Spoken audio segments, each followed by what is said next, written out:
In a world where healthcare feels rushed and impersonal, there is one concept making a comeback: the family doctor. Someone who knows not just your report but your story.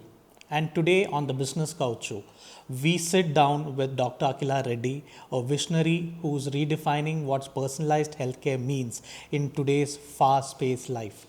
Through AMC hospitals and their new initiative to bring back medical trust into every home. From the concept of a doctor in the family to curated emergency medical kits designed to save lives, this episode will change the way you look at healthcare. Thank you so much, Dr. Akhila, for joining today. Thank you. Doctor, healthcare today often feels like it is losing its personal touch. So, bringing back the concept of family doctor through AMC, what inspired you? When I started medicine, I was the first doctor in my family.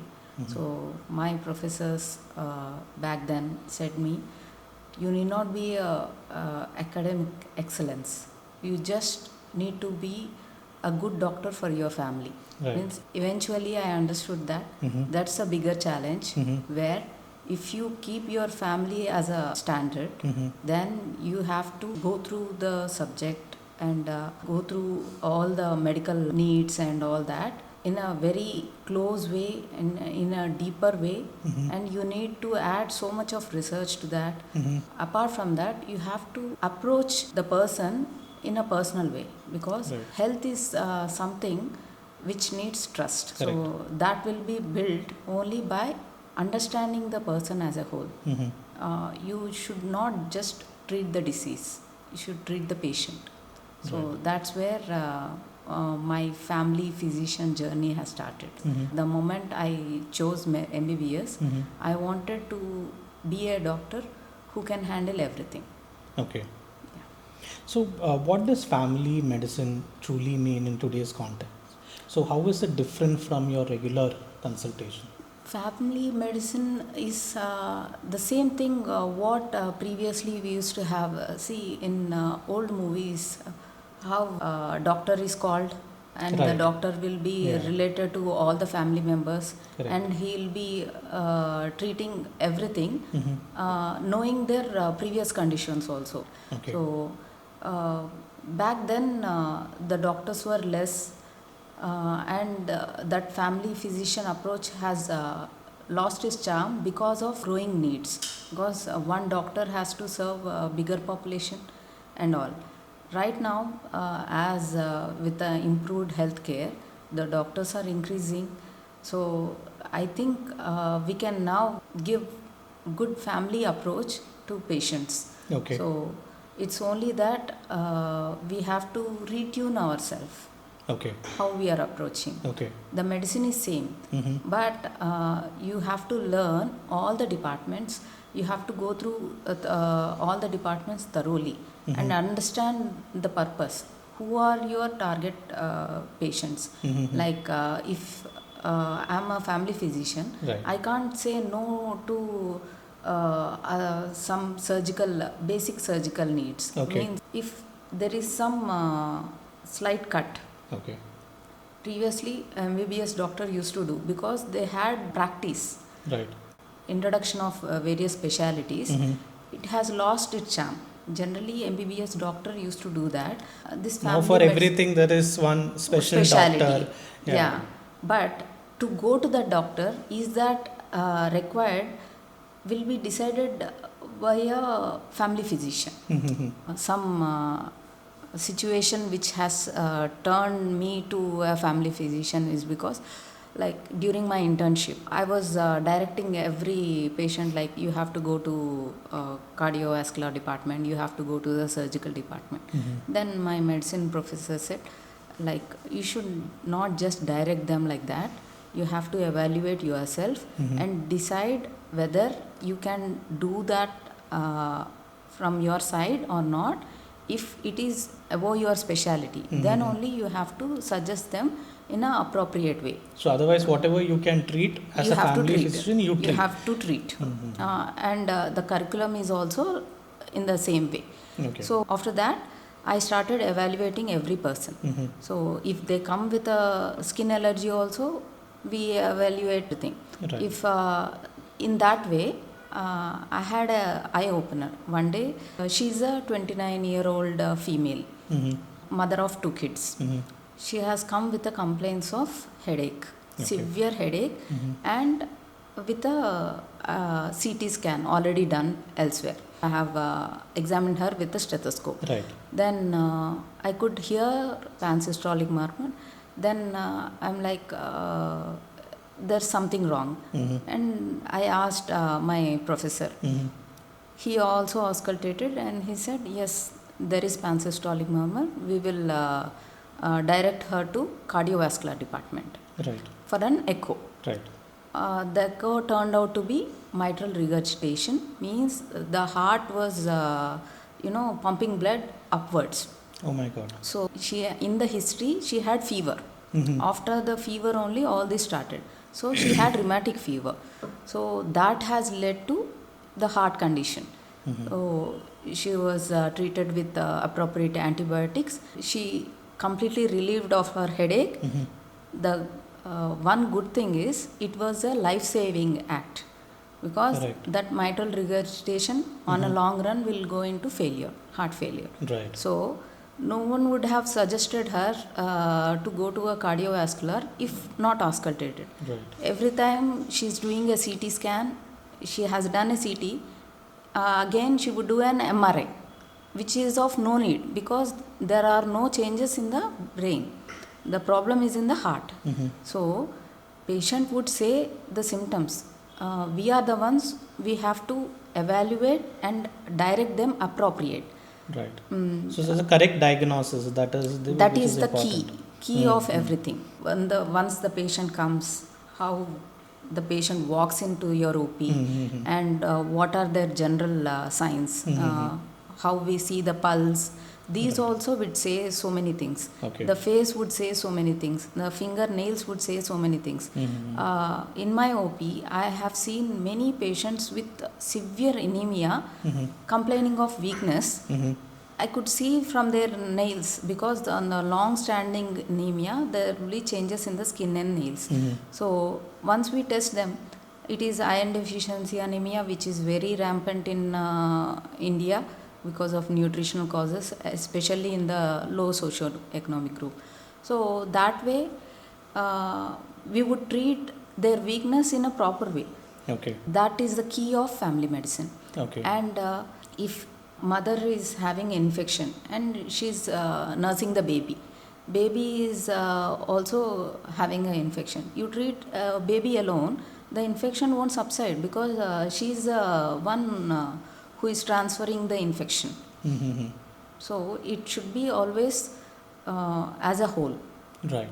So likewise in today's scenario for both men and women, there are a lot of hormonal imbalances which is taking place. Now, does the family medicine cure these hormonal imbalances? So what I saw is hormones are also integral part of medicine. Correct. And you have hormonal impact on every organ. Mm-hmm. Because every organ will have blood supply, and hormones or endocrine hormones are something which are released into the blood. So wherever the blood travels, the impact is there. So proper maintenance of the patient. It is not just treating or curing, it is maintenance. Okay. Means identifying, curing and maintaining. Okay. So it should be in a continuous process. Okay. Mm-hmm. So in your experience, how does having one dedicated family doctor improve diagnosis, the treatment, and what we are looking here is a long-term wellness. So how does that help? In India, the geriatric population, means aged above 60, is also growing, and the life expectancy with the perfect medical care, we have improved greatly. Now people are happily and comfortably doing their own chores at 70s and 80s also. So I have many patients who are diabetic since 30 years and all. So having a family doctor who knows your previous history is very key in diagnosing the present condition and avoiding few medications which are dangerous for them. For example, diabetics and hypertensives can't use a common NSAID, what they say, aceclofenac. It Okay. can't be used for the diabetics and hypertensives because it has slight vascular restriction. Okay. So, which is not good for them. So, that should be kept in mind. So, that way we always treat as a whole. And I would always remember them through their past conditions also. Okay. So, at AMC, I have taken utmost care of checking the sugar levels and BP for every patient, whoever comes in for any issue. And glycemic levels will be strictly measured for the patients who are above 40. Okay. Like pre-hypertensive, pre-diabetic, if diagnosed early with the lifestyle changes, we can avoid the condition. Okay. So it is only that unawareness of the condition, they'll directly land up in full-blown disease. Right. They always say prevention is better than cure. So prevention at different stages means secondary prevention, primary prevention, like that. Primordial prevention also can be done. Primordial prevention means even before the baby is born, Okay. what the mother has to take.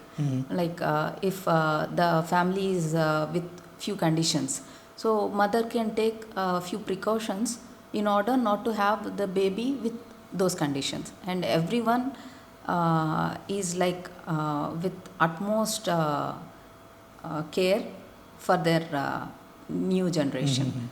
So Was there a personal story or a moment that made you realize that this approach is much needed?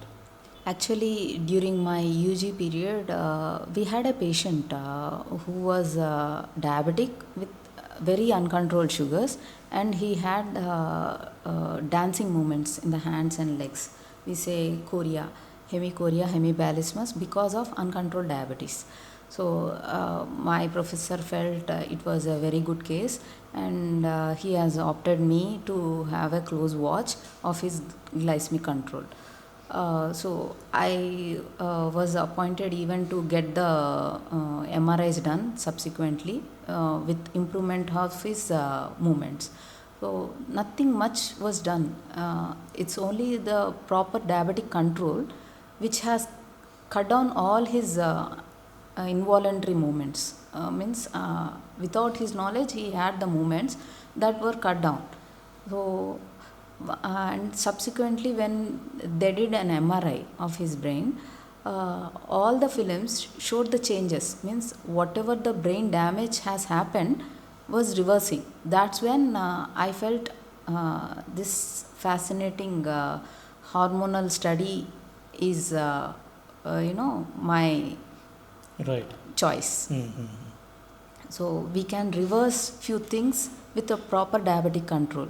We can reverse many things with proper diabetic and hypertensive or all the non-communicable diseases like thyroid, diabetes and all. With the proper control, we can reverse many things. So that's when I decided family medicine and endocrine is needed for the better quality of life. Right. Yeah. Now you are also introducing something quite innovative, the custom emergency medicine kit. So what sparked this idea? This one actually sparked because of my own thing. I traveled for a holiday to abroad. I was infected with ear infection. Though I know the condition, I can't take the medicine. I don't have the medicine. When I go there, they don't give it over the counter. You need a prescription. Need a prescription or a doctor consultation. Yeah. So when we went for a doctor consultation, they have charged very heavily and there is no option. You have to, get the consultation done and take the medicine. That time I have decided, next whoever is going, I will make a kit, emergency kit, according to their previous things. See, few will be having dust allergy.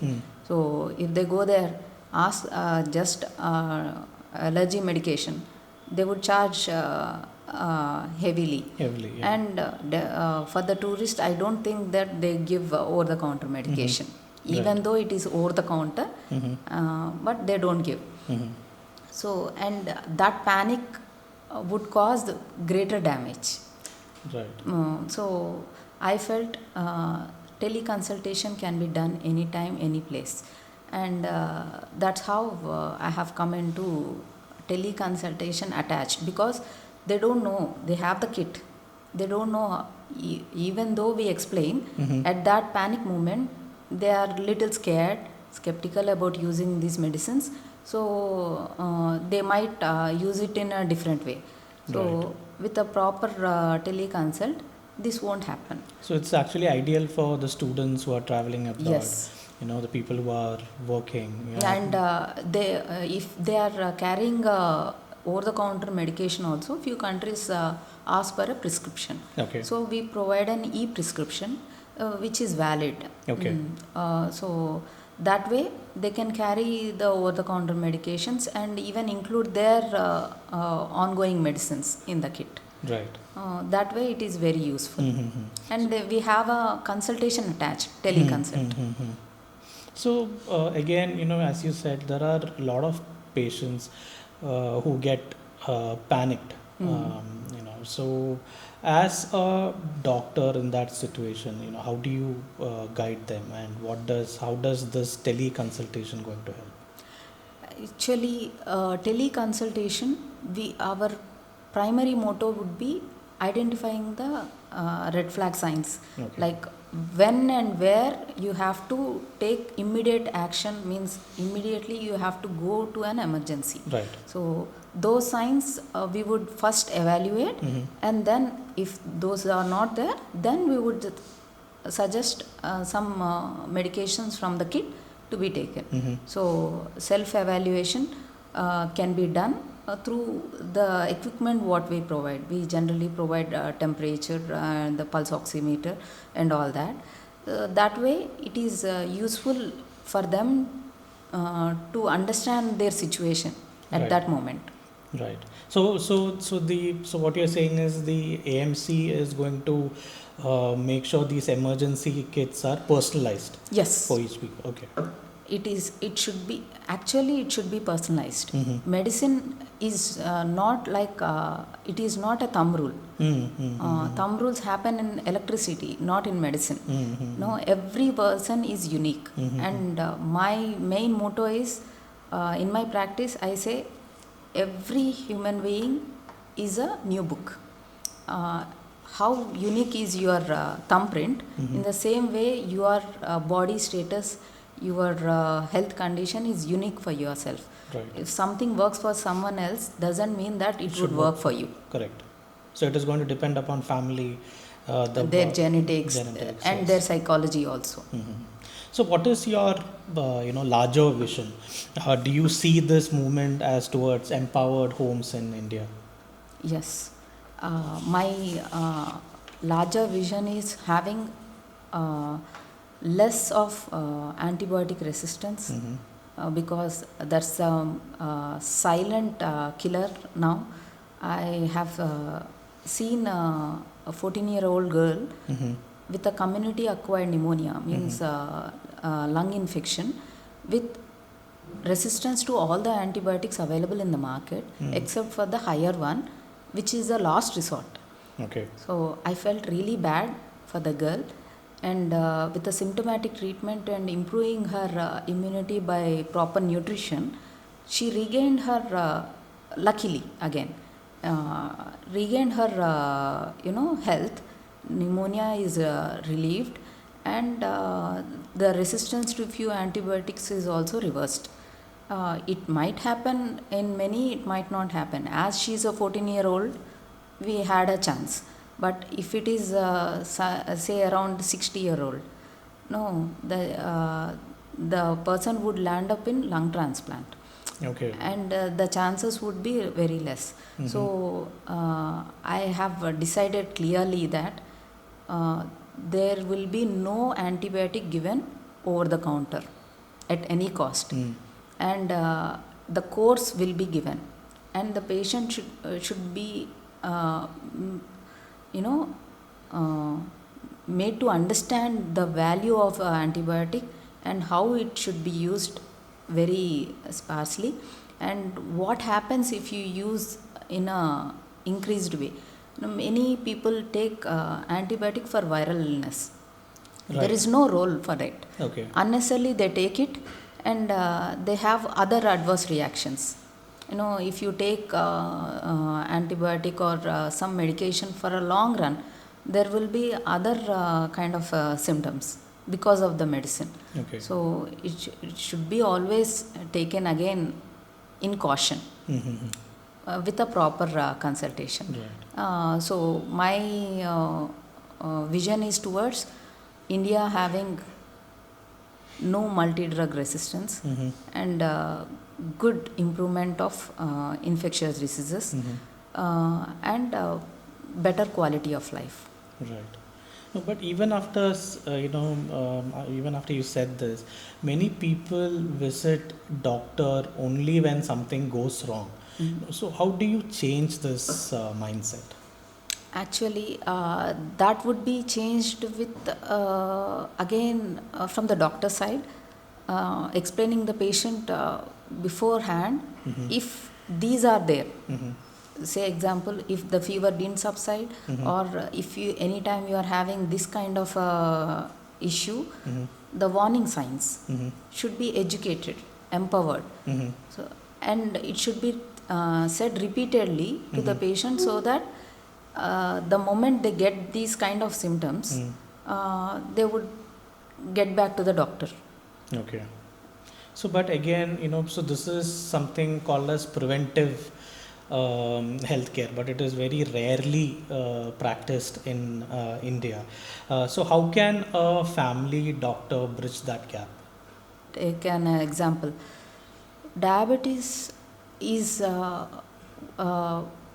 very important disease these days, where it should be prevented beforehand and maintained in many ways.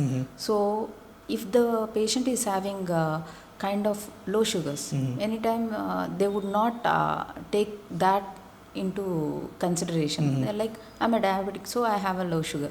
And it is very common for many people saying that I had low sugar, I have taken some chocolate. No, it should not happen like that. Right. Every kind of dip of sugar will impact your brain cells.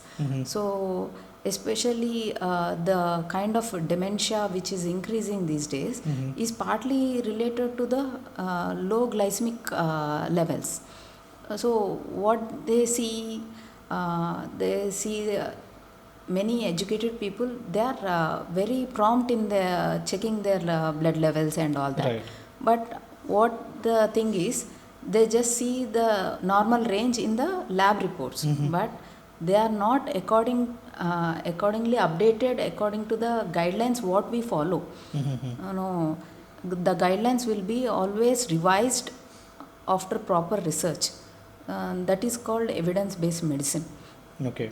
Like I said previously, not all the patients are same. Especially in the nights, I would ask every patient, do you wake up in the night with low sugar? Surprisingly, many people say that. Yes, I do wake up. It's common in diabetes. No, it is not common in diabetes. It is because of the overcorrection or low sugar what is happening for them.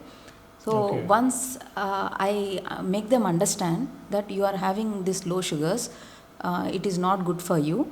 Once I correct their sugar levels according to their age-rated glycemic levels, they are very comfortable. They would next time come to my OP and say, I'm so comfortable. I don't have any problems. Previously I had shivering, I had headaches and all that. So many ways the body is saying you that you are going into low sugars. Please don't overcorrect. Right. But what they keep is the standard of maintaining sugars 70 to 100. No, it is not for them. So we have to consider many things. Right. So now, what role does trust play in healthcare, and how does AMC build that over time? Trust is like it is a foundation of healthcare. Mhm. But health, they will have multiple thoughts. Right. So that has lead to second opinion, third opinion, fourth opinion. If the patient trust is gained, Mhm. they would not consider anything else. Mhm. Now, for me, I'm a family physician. Doesn't mean that I do surgeries, but even for the surgery, they would come for advice because the surgeon said that this surgery is required. Should I do? So, if I say you A have to second do, opinion, like a second opinion. yes, Mhm. you have to do it, then they would go for the surgery. What I understood is we doctors have forgot this personal approach of explaining the patient what is the reason for doing this, what is Right. happening. Right. Even a 3-year-old kid also, if you explain them Mhm. that this syrup should be taken this way, Mhm. they would promptly use it. Right. So it is only the communication gap. Once the communication gap is cut, so you will have the trust of the patient, and the health of the patient will be good. Doctor is happy, patient is happy. Right. So, where do you see AMC in next 5 years? I would see AMC most advanced medical care Mhm. with research based and evidence based medicine, touching many untouched areas of the India. Mhm. So, what steps are you taking to train and scale more doctors under this vision? If you want to make this a reality. Actually, I haven't started anything. Mhm. Like now, I am training my patients actually Mhm. because everyone needs a good doctor. So it should be mutual. A good doctor comes from a good patient. A patient should be very good and open, and they should not feel shy or feel scared of explaining their issues. So that way, once I come up with good patient care, I would show the same model to many doctors and empower them. Okay. So, for a young doctor who is watching our podcast, what would you say about choosing your model or the family medicine as a career path? Family medicine is part and parcel of medicine. I would say for any doctor who is doing medicine, step into family medicine and touch all the fields once, because see, everyone's idea would be having a individual practice, and that would be done greatly by a family physician. And after that, choose the path which you are interested. You can spread your wings to your chosen path, but any path you go, it through a proper channel will be family medicine. So, I've got some rapid fire questions for you. So, one medical myth you wish people would stop believing. uh, Rice is a cause of diabetes. No, I see every patient coming and saying me that I stopped eating rice. No, rice is not the major cause. It might be one of the things, but it is not the major cause of diabetes. Right. One thing every household should always have in their first aid kit. If they are parents of young kids below 5, they should have a thermometer, because febrile illness is one thing which will affect the growing brains. So definitely they should maintain a thermometer and check their temperature. If it is above 100, you have to consult the physician immediately. And if old age population, like I said, low sugars is a dangerous thing, which is like a iceberg phenomena now, because many patients are having hypoglycemia. So anytime, any kind of weakness or dizziness, check your sugar levels, being a diabetic or non-diabetic. Right. One health habit you personally never skip. Having fruits every day. One message for young parents managing family health today. I see many parents who are in a good affordability are using prams to carry their kids. I would say not to use, because bones and brain are same. If you don't use, the brain becomes numb. In the same way, bones also become weak. Growing bones needs more of activity, so don't use prams. It's been banned in few countries because of the accidents it causes, and the activity is lost. The baby mental growth and physical growth will be stunted. So better not use the pram. Carry your baby or make him or her walk. Okay. Describe AMC in one line. Advanced medical care with evidence-based medicine, customized to every patient, Right. from 2 to above 60 years. Okay. And also, my last question is, how do you see the family doctor model changing urban and rural healthcare landscape? Actually, family doctor is always there in rural setup. Maybe it is with registered medical RMPs, we say, and gynecologists mainly in rural setup. Urban setup is with a floating population.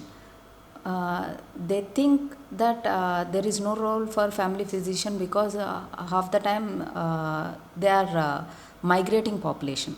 But family physician can touch urban setup more than rural setup, because they come with many issues.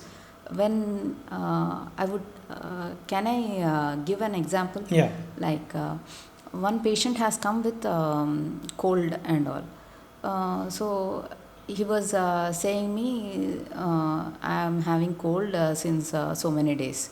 Like how I usually ask, any past illness, any medication you use. He has given me anti-epileptics, means fits. For fits, he used medicine. So by that, I should not give him all the medications. There are few restrictions for cold medicine also. So I said him, next time you go to any doctor, you better inform them that you are using this medicine. That way, I have prevented an impending fits, because a few medicine will trigger the fits. Right. In cold medicine. So urban setup also needs a family doctor. Right. That's some great insights, Dr. Akhila. Thank you so much for Thank coming you so to the much show. for letting me understand myself more. Thank you. Thank you. Medicine is about more than prescription. It's about people. What Dr. Akhila Reddy and the AMC Hospital are building is not just healthcare system, but a health trust system, one family at a time. And if there is one takeaway from today's episode, it's this: a doctor who knows about your story can often save your life. Stay tuned, stay healthy, and remember, every family deserves a family doctor. Thank you.